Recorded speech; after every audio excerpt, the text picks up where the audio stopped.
zobaczenia na meczu. Do zobaczenia na meczu. A tutaj możemy sobie przywitać gościa, który będzie i będzie mieć do bloopersów.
Zapraszam Was na kolejny kulturalny rozkład jazdy, tym razem prosto z pubu, który mieści się na Placu Wolności 20, tuż nad dziedzińcem.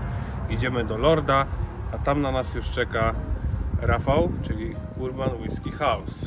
Gorąco zachęcam do obejrzenia i do sprawdzenia tego miejsca, jednego z lepszych na mapie Wrocławka. Chodźcie.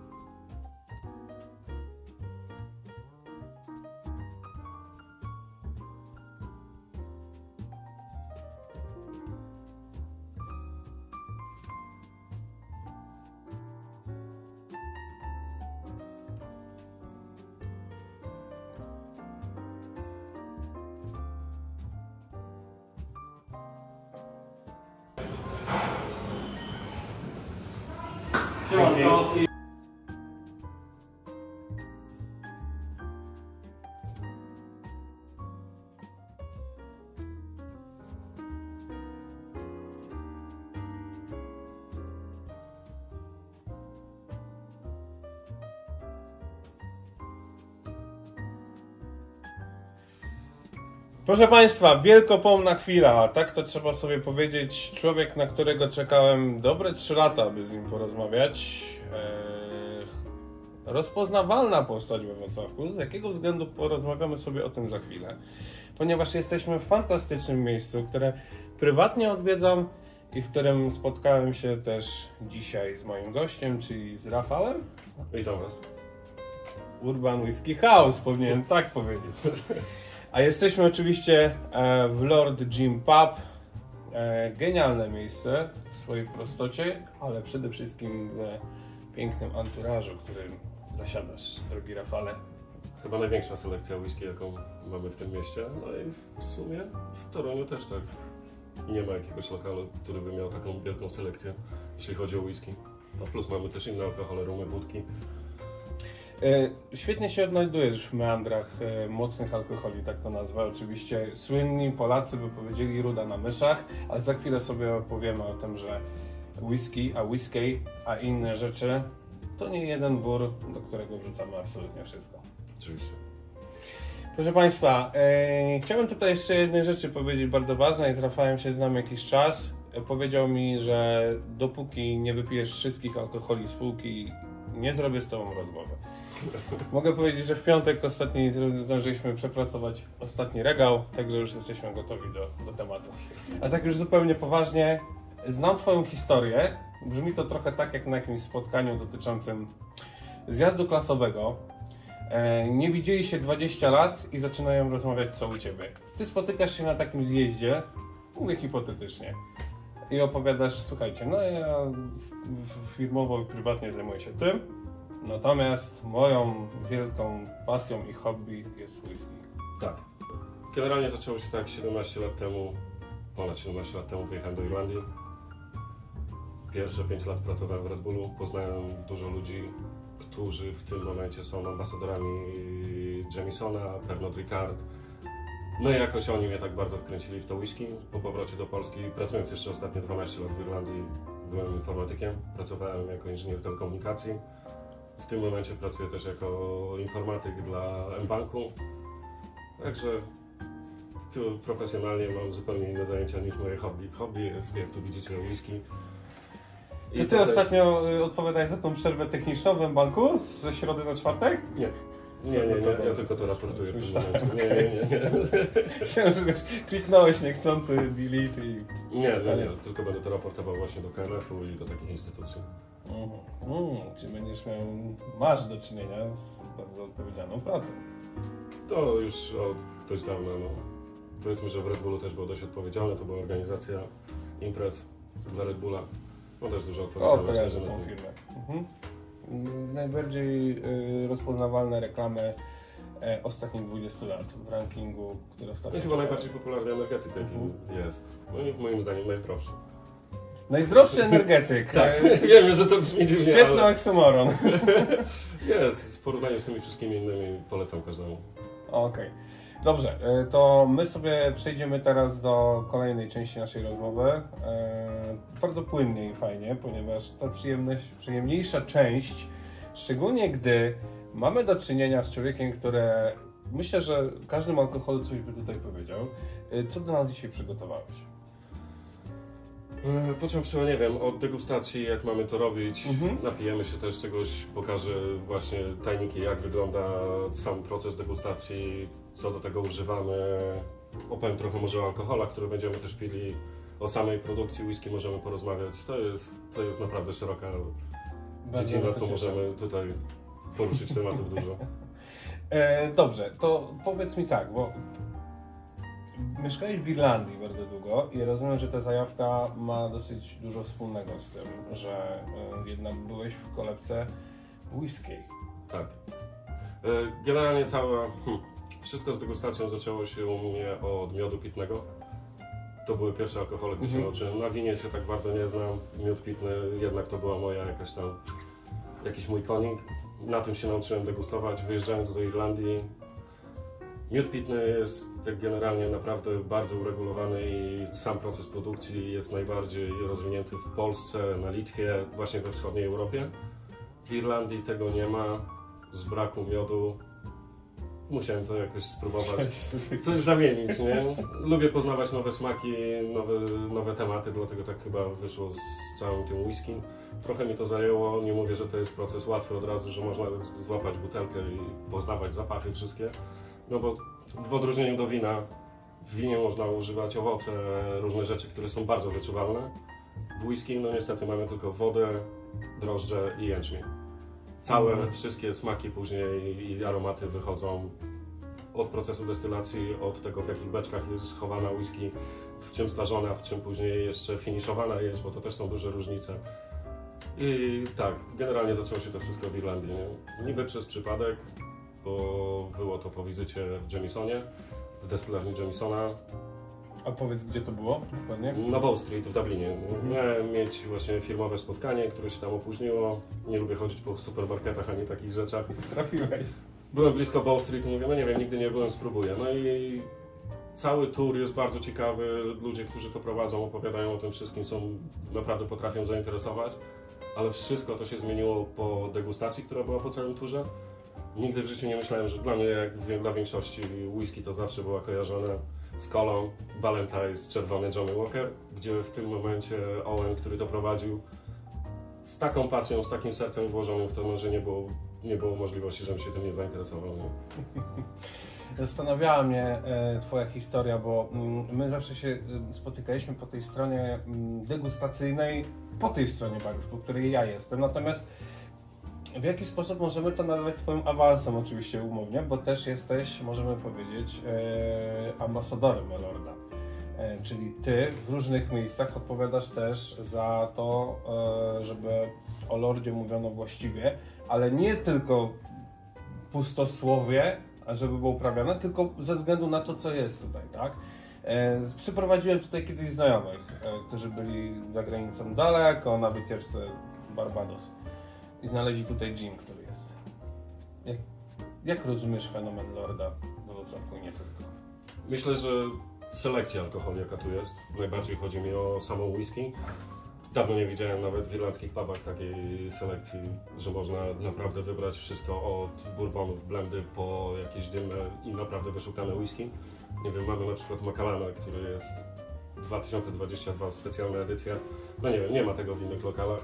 Oprócz tego myślę, że załoga, ekipa, która tworzy tutaj ten lokal, barmani, właściciel Krzysztof Skowroński, który też bardzo przychylnie do tego całego mojego degustacji, do tych wszystkich się... Bardzo. Mieliśmy okazję na backstage'u porozmawiać jeszcze chwilę.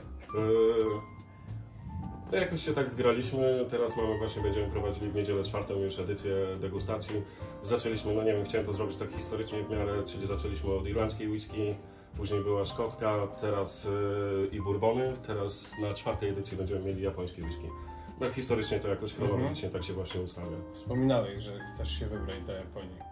No mam taki plan, żeby w przyszłym roku chcę odwiedzić kilka destylarni. Na szczęście kilka z nich jest koło Tokio, także myślę, że to będzie fajnie i się fajnie uda. A co ty prywatnie byś powiedział człowiekowi, jeżeli w ogóle cokolwiek, jeżeli na twoich oczach do fajnego bourbonu albo do fajnej łychy leje cola? Za każdemu powtarzam to samo. Pij whisky tak jak lubisz. Nie ma jednej reguły jak pić whisky. W czym lubisz, z czym lubisz, najlepiej z kim lubisz. To jest najważniejsza zasada jak pić whisky. Czyli nie uznajesz tego za profanację? Nie. Są takie whisky, które no, nadają się. Jacka Danielsa na przykład sprzedają w zestawach z kolą. Są już nawet kole pomiksowane od razu z mikserami, no tak. Są tam sprzedawane. Nie wszystkie whisky są takie. Jeżeli chodzi o picie, tak, takie rekreacyjne, nie wiem, wyjście do baru, gdzieś na koktajl, na drinka z kimś, pij jak lubisz. Ja na przykład polecam Jamesona z Ginger Ale Schweppesem na przykład, bo to jest dla mnie, to się nazywa Ginger Jameson, naprawdę fajny drink. Ale jeżeli chodzi o degustację, no to już bez żadnych alkoholi, można dodać kilka kropel wody, lodu, zależy jak komu bardziej smakuje. Niektóre whisky są naprawdę bardzo mocne i na przykład, żeby się otworzył bukiet, trzeba dodać kilka tych kropli wody, ale ja generalnie preferuję na czysto, bo wtedy najbardziej esencjonalne jest i najbardziej wyczuwać można smaki. A jak to jest z tym otwieraniem butelek? Bo czytałem różne schematy, podejrzewam, że to też zależy od alkoholu, że whisky powinna trochę oddychać. Tak, dlatego, może tak, jeżeli butelka jest otwarta, ona złapie powietrza, whisky wtedy otwiera się trochę bardziej, tak?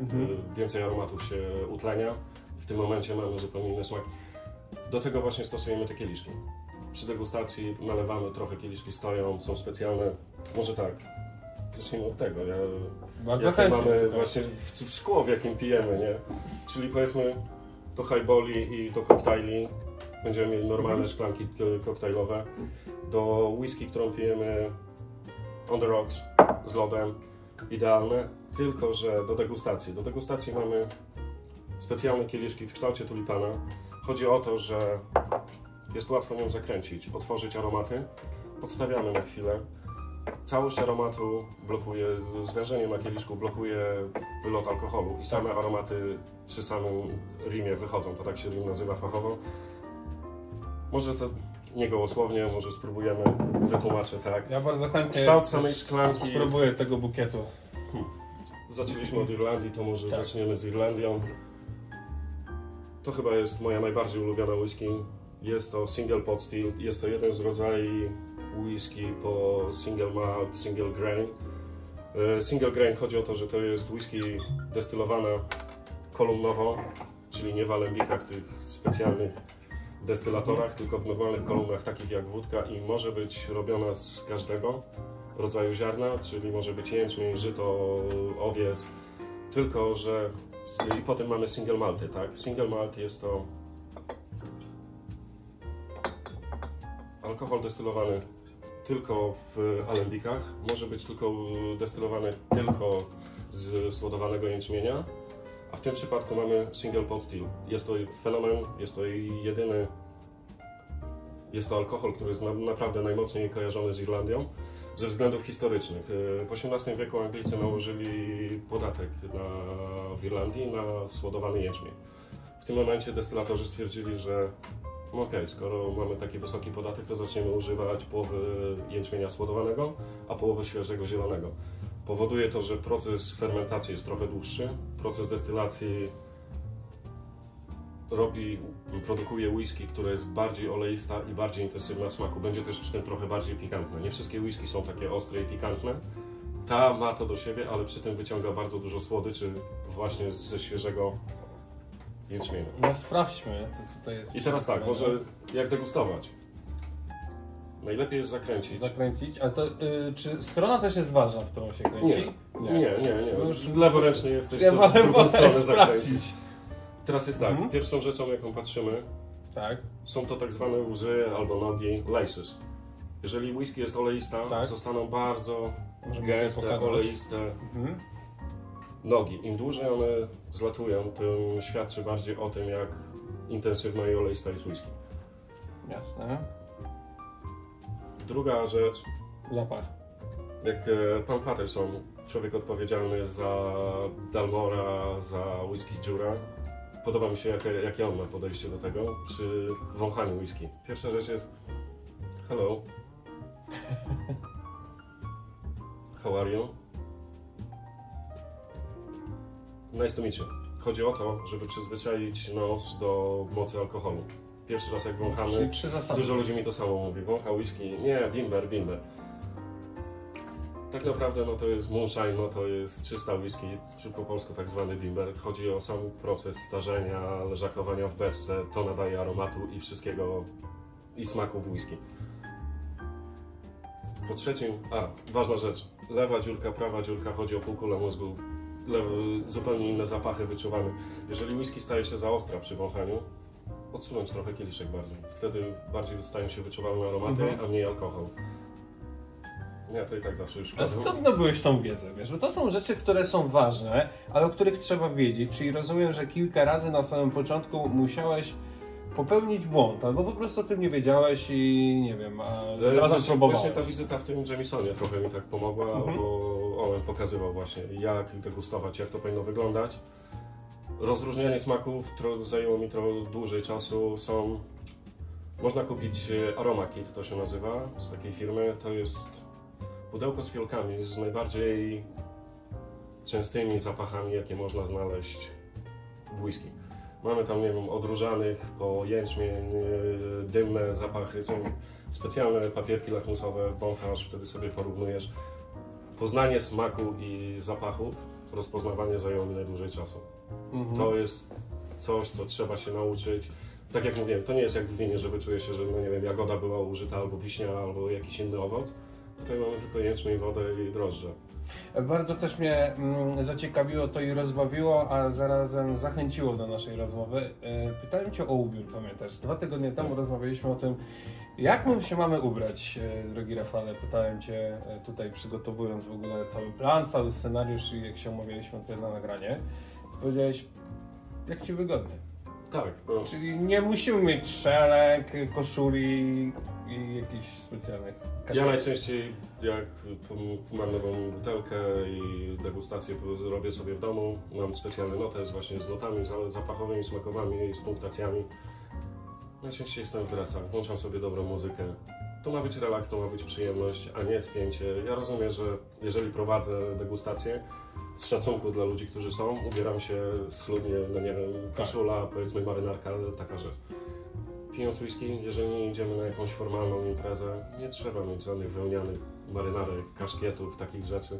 To jest taka bezsensowna otoczka, którą ludzie do tego robią i to powoduje, że ludziom wydaje się, że próg wejścia w whisky jest bardzo wysoki, no bo trzeba być high maintenance w tym stylu, także nie, whisky jest właśnie tak jak, możemy pokazać, w tym momencie jest duży nacisk na próba przedostania się do młodych ludzi z whisky. Dlatego na przykład Chivas Regal. W tym momencie Chivas postawił bardzo na kolorowe butelki, bardzo młodzieżowe reklamy, tak samo jak dość nowy produkt. Jest to Deacon Whisky, która jest w sumie chyba tutaj tylko we Wrocławku, nigdzie indziej nie widziałem. Deacon jest z tej samej Sovereign Branch, z tej samej stajni co Boom Boom Room. Też bardzo nastawieni młodzieżowo, generalnie całe reklamy są w stylu steampunk, jakieś gogle, odjechane w ogóle stroje. Dlatego mówię, nie ma jakiegoś jednego stroju, żeby pić whisky.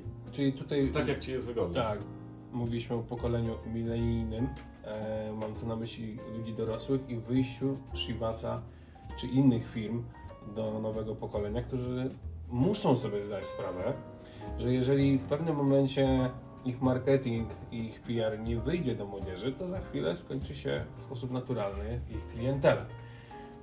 Czy tak to nie wynika też trochę z tego? Chociaż młodzi ludzie teraz częściej sięgają po takie alkohole, jak się gdzieś idzie. Za moich czasów było to najtańsze piwo.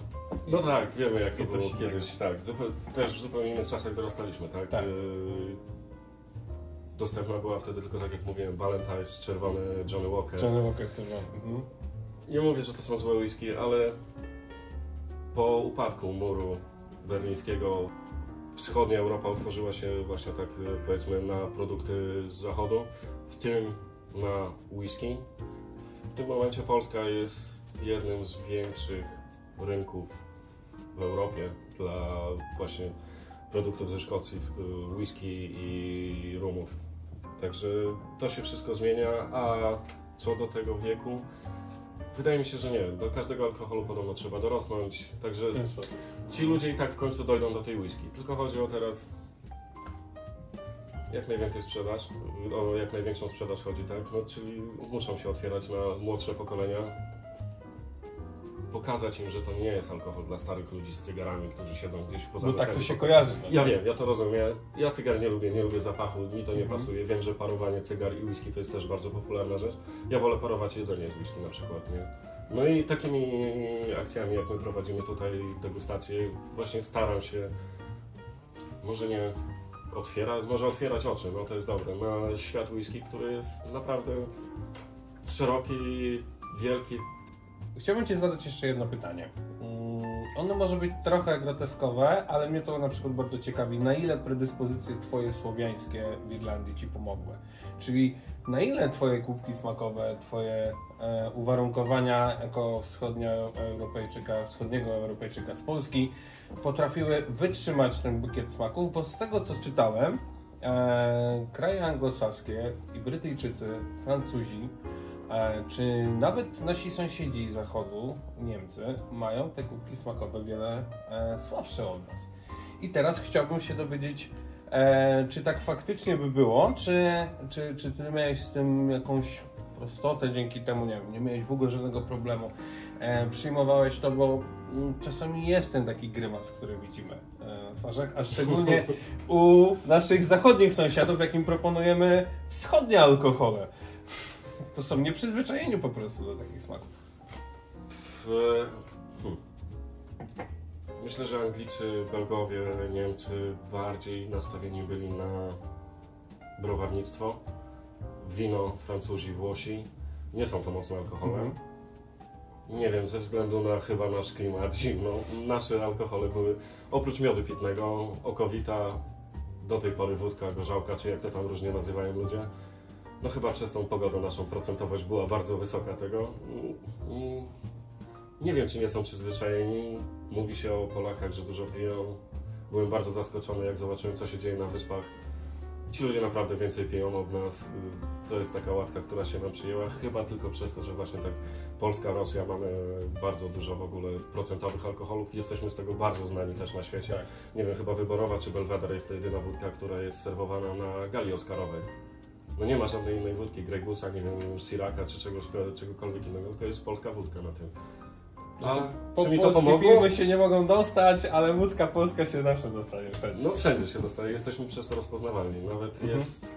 Lubię taki program, jest na YouTubie, nazywa się The Try Channel. Są to Irlandczycy, którzy próbują różne rzeczy. Dużo razy próbują polskie alkohole, w tym nawet byłem zaskoczony, bo próbowali polski spirytus ratyfikowany.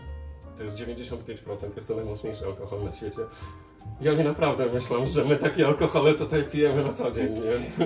Myślę, że już by nikt dawno nie miał przełyku i żołądka, gdyby to pił nas. No byli zdziwieni z mocą. No też mi był, nie wiem, nigdy nie próbowałem spirytusu czystego, to mnie to jest za mocne, nie? Jesteśmy w Lord Jim Pub, przypominam, to jest kolejny kulturalny rozkład jazdy, a moim gościem jest Rafał z Urban Whisky House, z którym umawialiśmy się na rozmowę i cieszymy się, że w tak cudownym miejscu jesteśmy. Chciałbym jeszcze na chwilę porozmawiać o innym miejscu lordowskim, o naszpicowanych. Słynna miejscowa Letnia, która kojarzyła się tylko i wyłącznie, przynajmniej na samym początku, pytałem kilku ludzi, z taką browarnianą atmosferą, taką bulwarową, niczym więcej. Podchodzi tam człowiek do baru i ma kartę koktajli. Taką, tylko że wtedy jest oczywiście dedykowana dla drugiego lokalu. Myślę, że Krzysztof z założeniem od razu otwierał to, że to będzie koktajl bar, a nie pubowe. Mamy tam chyba tylko 2 rodzaje piwa. Tak mi się właśnie wydaje. czytamy. Koktajli jest cała gama, to jest cała lista przygotowana, właśnie całe menu przygotowane przez ekipę tutaj z Lorda i z naszprycowanych. Są naprawdę pyszne koktajle. Mały Sopot we Wrocławku. Ja bym to tak nazwał. Czekałem na to, aż spuentujesz właściwie. Mały Sopot we Wrocławku. Tak. Jest bardzo przyjemna atmosfera w lato, no, to było super miejsce, żeby iść, zrelaksować się nad Wisłą, obok dużo zieleni, wiadomo. Trzeba było roku 2023, żeby w końcu takie miejsce powstało? Jak sądzisz, dlaczego tak było? Nie wiem. Nie chcę się na ten temat wypowiadać. Znaczy, nie było mnie tutaj bardziej mi długo chodziło czasu. o taki po prostu mentalny aspekt, tak? Że w innych miastach to może funkcjonować. Nie rozumiem tylko jednej rzeczy. Nie wiem dlaczego tak późno to powstało. Nie rozumiem tylko jednej rzeczy. We Wrocławku mamy naprawdę piękne bulwary. Nie wiem dlaczego w każdym dużym mieście, gdzie są bulwary, nie wiem, powiedzmy Kraków, Warszawa, są obstawione knajpami, ogródkami, ludzie mają gdzie wyjść w weekend, w ciągu tygodnia, nawet zjeść coś na szybko. Nie rozumiem dlaczego bulwary nasze są puste i tak, no mamy tak naprawdę, no jest Cafe Fajans, mamy jakieś tam zapiekanki, lody. Tak. No i żeby nie naszprycowani, nie mielibyśmy tam żadnego w ogóle lokalu, żeby można było sobie usiąść wieczorem, posiedzieć na wolnym powietrzu. No i sama nazwa. Coś I fantastycznego. naszprycowani. To już, nie wiem, byś musiał się tutaj zapytać, skąd się wybierali nazwy bardzo Zapytamy, patrzę we wszystkie 3 kamery, zapytamy. Dobra, może spróbujemy, bo tak rozmawiamy. Nie ma co rozmawiać na sucho. Pierwszy pitny, kulturalny rozkład jazdy. Może jeszcze, wiesz co, wrócę tylko kształt szklanki. Kształt kieliszka tulipanowy jest po to zwężenie takie, że bardzo ciężko jest wyczuć zapach w tym, ale bardzo łatwo się napić z takiej szklanki. Z tej jest bardzo łatwo wyczuć zapach, a bardzo trudno się napić. Trzeba naprawdę odchylić głowę do tyłu. I teraz jak próbujemy? Każdemu mówię, jakbyś pił gorącą kawę.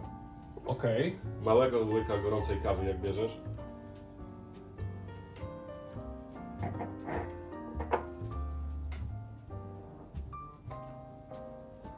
Poruszaj po języku. Ja wiem, że moc alkoholu. Pierwszy łyk będzie mocny.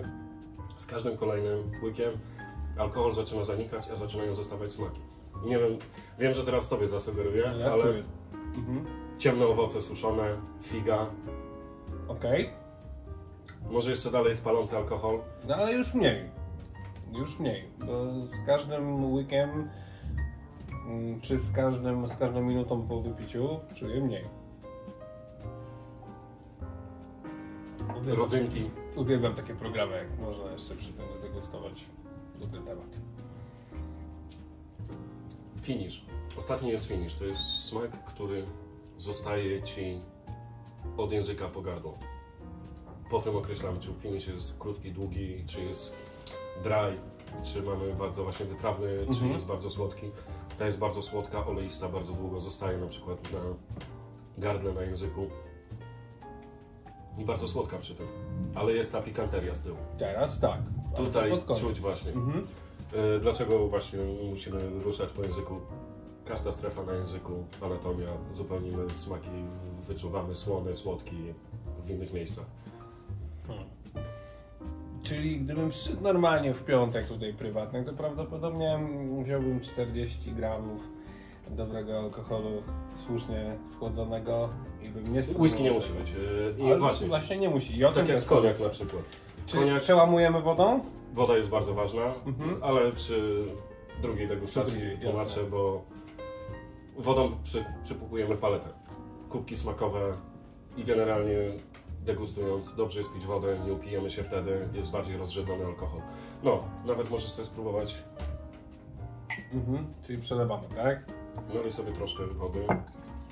I właśnie słyszałem, że że te mocne alkohole są za mocne i trzeba trochę przełamać wodą. I się otworzyła, zrobiła się bardziej aż taka perfumowana. Mogę dać naszym operatorom, bo mogą mi nie uwierzyć. Dajemy tutaj. Zobacz, kolego. Potwierdza. No dobrze. Ileś jeszcze rzeczy dla nas przygotowałeś, to sobie do tego przejdziemy za moment. A ja chciałem Ciebie jeszcze zapytać, bo wspominałeś o Japonii, czy jeszcze jest jakiś inny kierunek, który chciałbyś obrać do takiej Tour de Whisky World 2020? Widziałem chyba większość destylarni w Irlandii. Nigdy nie miałem okazji jakoś do Szkocji jechać. Do Grantsa pewnie. Nie, właśnie chciałbym na Islay jechać. To jest Mekka w ogóle dla whisky dymnych. Tam kilka chyba tylko butelek, kilka release'ów wychodzi takich, które nie są dymne. Jest to mała wyspa. Znajduje się na niej chyba 9 czy 10 destylarni. W większości są to dymne i to mówię o smoła, bandaże, medyczne smaki. To jest miejsce, które bym chciał odwiedzić. A tak generalnie na świecie whisky jest destylowana głównie Irlandia, Szkocja, Stany, Japonia. Mamy dużo teraz nowych firm, dużo nowych z Indii na przykład, gdzie każdy był tak, no, w Indiach whisky, tak, w Indiach mamy... Skąd taki egzotyczny kierunek? Myślę, że ekspansja Brytyjczyków, dlatego. Plus, no, Hindusi też naprawdę lubią mocne alkohole. Pracowałem z wieloma, wychodziliśmy dość często gdzieś po pracy na jakieś drinki i dają radę. Rozumiem, że do roli ambasadora bardzo poważnie się przygotowałeś. I pod względem smakowym, i pod względem merytorycznym, bo to słychać i zresztą zawsze było chętnie z Tobą wychodzić gdzieś na miasto, bo nie miałem o czymś pojęcia, ale od Ciebie usłyszałem po prostu, słuchaj, spróbuj sobie tego, tak, nawet ostatnio jak się widzieliśmy tutaj w tym oto miejscu, było więcej ludzi w innym trochę usposobieniu. Klientela wtedy na Ciebie zwraca uwagę. To ja chciałem też jeszcze poruszyć ten temat. Czyli Ty, będąc czy w Lordzie, czy gdzie indziej, ale szczególnie tutaj, czyli mogę powiedzieć w miarę macierzystym Twoim miejscu, w którym współpracujesz na co dzień, już wie, że może spokojnie, czy ktoś bardziej Cię zna, czy mniej, do Ciebie się zwyczajnie zwracać. I Ty też zauważyłem ostatnio, jak tu byliśmy, rozmawiałeś z kimś i opowiadałeś, nie wiem czy te osoby znałeś, ale to było świetne obserwować to z boku, gdzie Ty jesteś w swoim żywiole, czyli opowiadasz daną legendę, ma ten ktoś pojęcie i przez chwilę zabierasz go w ten świat, zanim wyda pieniądze na coś dobrego, tak? Nie wiem, czy sobie zdajesz sprawę z takiego pilotażu, który prowadzisz tutaj czasami? Nie wiem, mi to się wydaje naturalne. Chyba wiem, o co Ci chodzi. Że zdjąłem butelkę, komuś pokazałem. Tak. Chciał spróbować coś innego. Mówię, no dobra, jeżeli lubisz Tak, taki i Ty smak, wiesz, masz taką zajawkę od razu. Odwracasz się, słuchaj, ale jak nie to, to za chwilę to, tak? Nie wiem, wychodzi mi to jakoś naturalnie. No, zafascynował mnie ten świat dawno temu i chciałbym naprawdę rozpropagować to dla jak największego grona ludzi. Pijcie whisky, to jest naprawdę... I do tego zdrowy alkohol. Na MIT kilka lat temu została wypuszczona, nie została właśnie tak naprawdę do końca wypuszczona praca dyplomowa takiej pani o wartościach zdrowotnych i leczniczych whisky. Stwierdzili, żeby tego nie publikować, tylko dlatego, że ludzie by mogli w zły sposób to odebrać, że picie alkoholu na umór może Cię jakoś pomóc. Ale nie, szklaneczka na dzień pomaga z chorobami wieńcowymi, krążenie, przeciwdziała Alzheimerowi. Ma bardzo dużo antyoksydantów.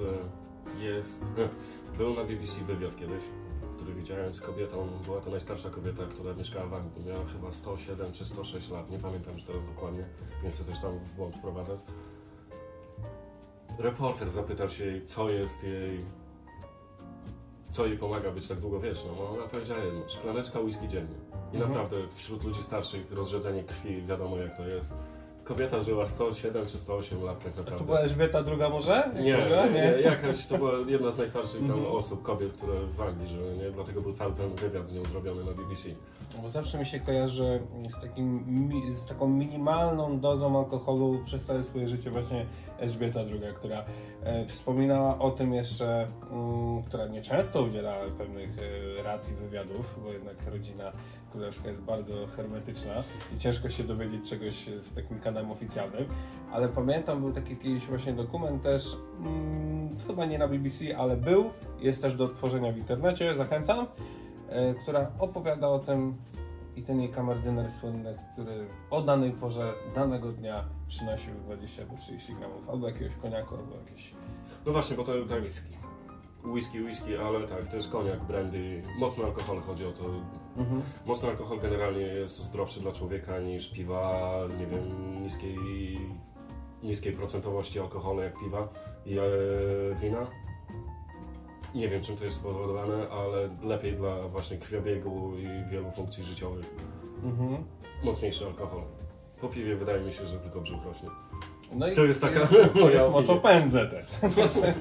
Czyli czyścinerki też, tak, ale akurat jesteśmy na wysokości jak tutaj też oczywiście zachęcamy do wizyty w Elordzie, ponieważ piwa też tu są, tak? Także jeżeli ktoś zechciałby słabszy alkohol, to znajdzie.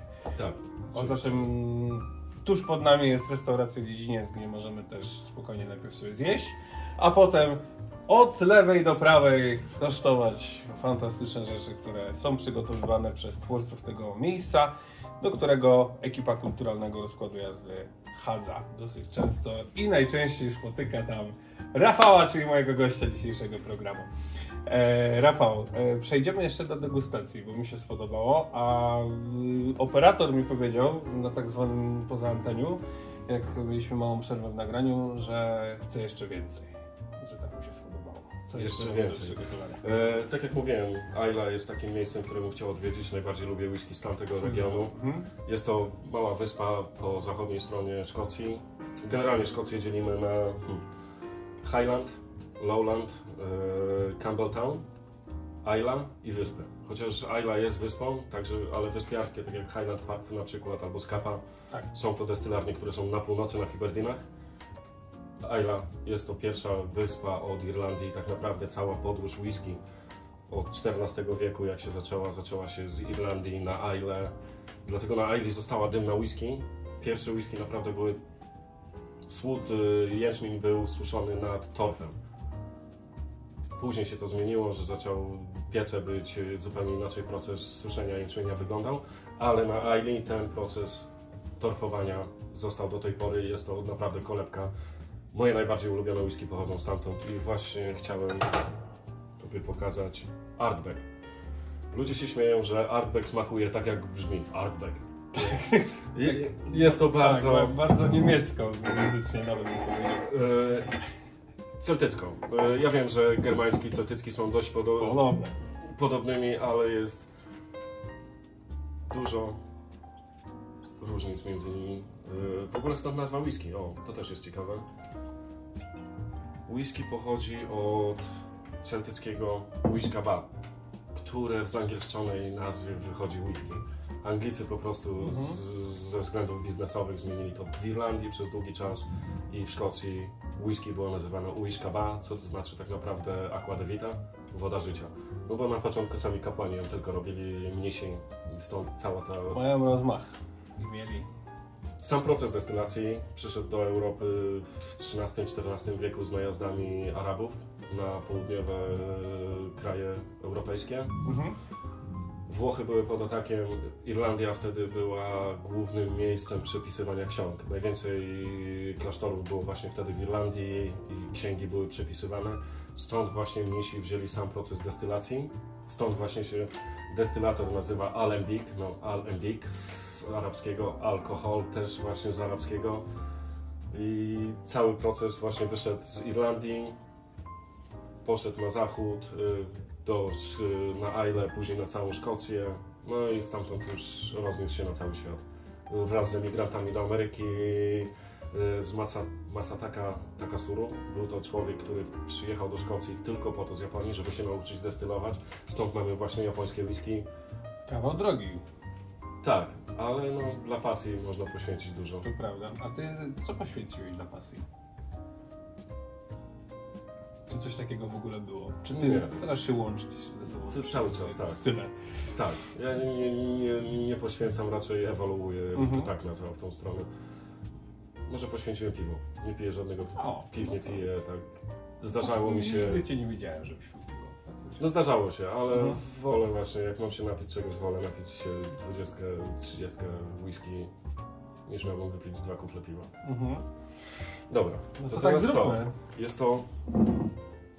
Tak, mamy Artback. Jest to bardzo challenging whisky. Nie każdy lubi dymne whisky. Do tego tak naprawdę trzeba dorosnąć. Wszyscy wolą te słodkie, deserowe. Ta jest smoła. Jak powąchasz ją, to masz jak mięso z grilla z barbecue.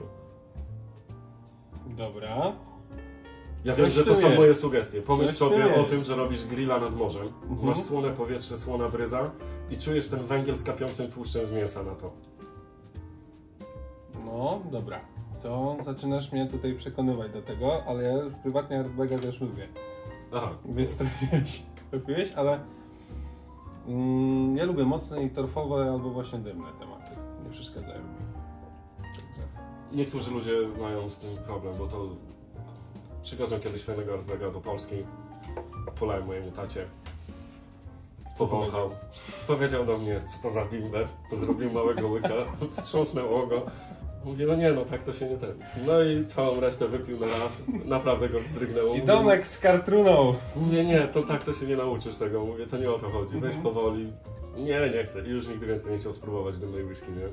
Ja wiem, to jest bardzo challenging, ale wydaje mi się, że te whisky dają najwięcej frajdy, najwięcej smaków, zapachów można w nich wyczuć. Lafroig na przykład, ludzie się śmieją, że to jest waleń palący cygara. Że taki jest zapach i naprawdę mamy skórę i mamy tabako w tym, mamy morskie bryzy, brań, serwatka, coś takiego jak solanka do sera. Dużo właśnie jest takich solankowych. Jest to spowodowane starzeniem whisky w beczkach, w magazynach, które są bezpośrednio wystawione na działanie morza. Bumor się chwali tym, że mają magazyn, to się nazywa Vault No. 1, który jest centralnie zbudowany na brzegu morza.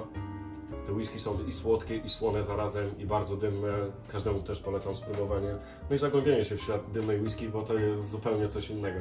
Słodkie są słodkie, ale te otwierają oczy.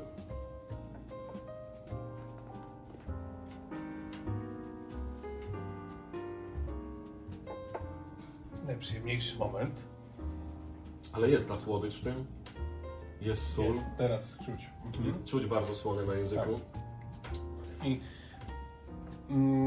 czasami są takie czekolady, które są słone na przykład. Lubię. I salted caramel, Tak. i czekoladę z solą morską. Dlatego może też tak mam, Coś że z tym lubię te. Ludzie odrzuca na przykład ten zapach medyczny. Bo czuć taki trochę szpital, Troszkę może tak. nie lizol, ale no właśnie bandaże. Bandaże, tak. To też jest chyba, wydaje mi się, jeden z powodów, dlaczego podczas prohibicji w Stanach, które w Irlandii na przykład zabiło prawie cały przemysł whisky, ze 120 destylarni zostały tylko 3. Właśnie tam i przez wojnę domową i duży wpływ miał prohibicja w Stanach.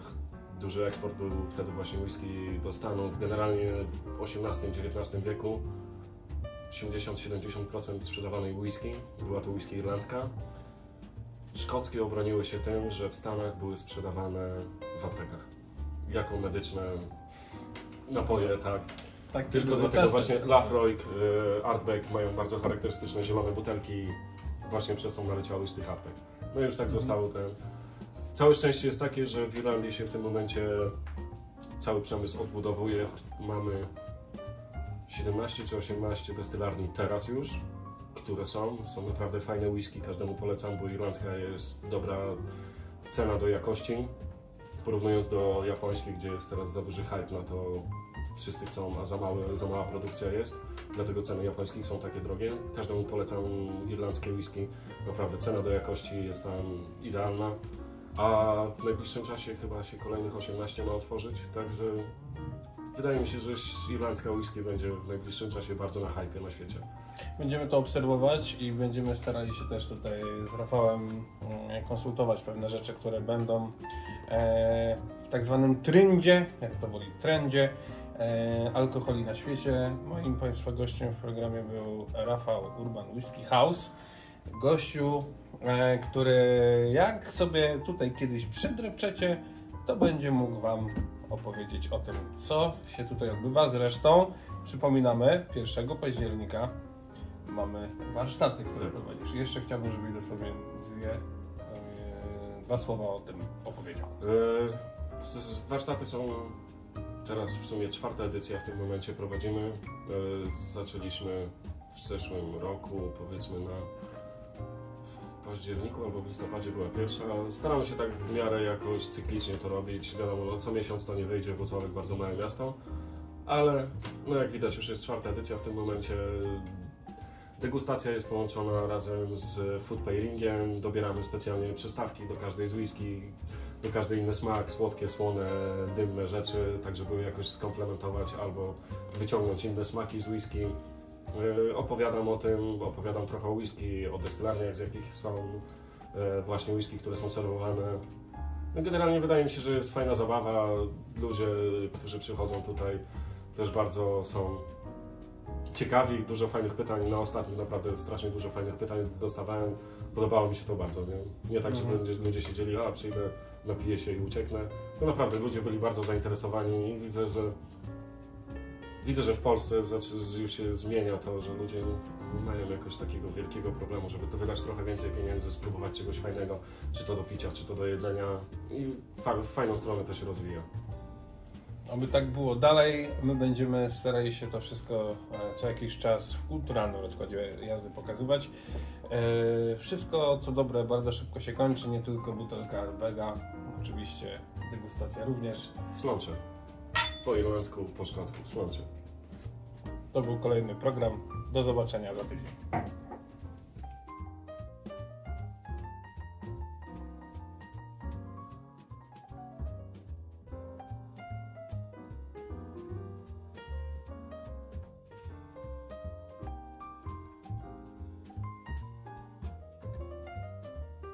Super, dziękuję, że mogłem Was ugościć właśnie w pubie Lord Jim.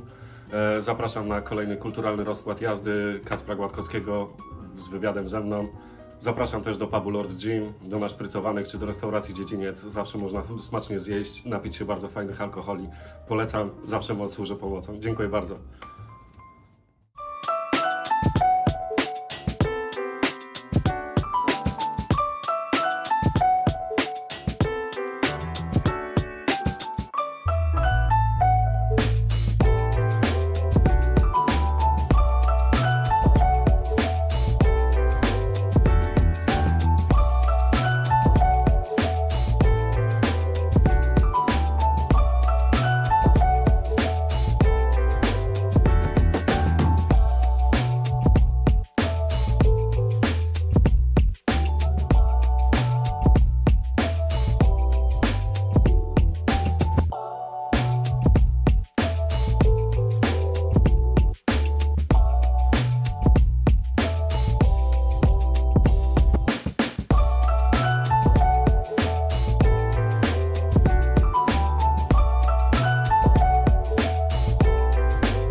Ale jak cisnę rekord, no to masz będzie wcisnąć widać. rekord No właśnie. to tak, no to tak. Rekord wciśnij. Jak jakieś będą bloopersy, to haha, jak hi. Co się nie umie nagrywać, bloopers. Tak, że w ogóle i tak niby, no, zieloną słuchawkę potrafisz tam. No. Pracuję jako informatyk. Nie wiem, czy powinienem mówić nazwę firmy. Proszę bardzo. Nie jestem zbytnio zobowiązany do tego, także... Dobra, stop. Nie, jest dowolność. Blooper poszedł. Blooper? No. Okej. Na kulturę można sobie przyjść. Na usiąść. Świętego Marcina też na przykład. Ale to już bardziej browar. To browar, no. To bardziej Świętego Patryka, ale to Patryka. też browar. stop, Blooper. tu blooper. Tak jak ci jest wygodnie. Tak, wspominałeś o jakimś dotarciu do młodzieży, czy też do nowego pokolenia, bo przecież rocznik milenijny tutaj i tu będzie stop, to będziecie zapamiętać minutę. Milenijny, jak milenijny, no. Jest bardzo... jak to się nazywa? Profilaktycznie działa. Nie, poczekaj, blooper. Jak mają te? Chciałem pauzę zrobić. Antioksydant.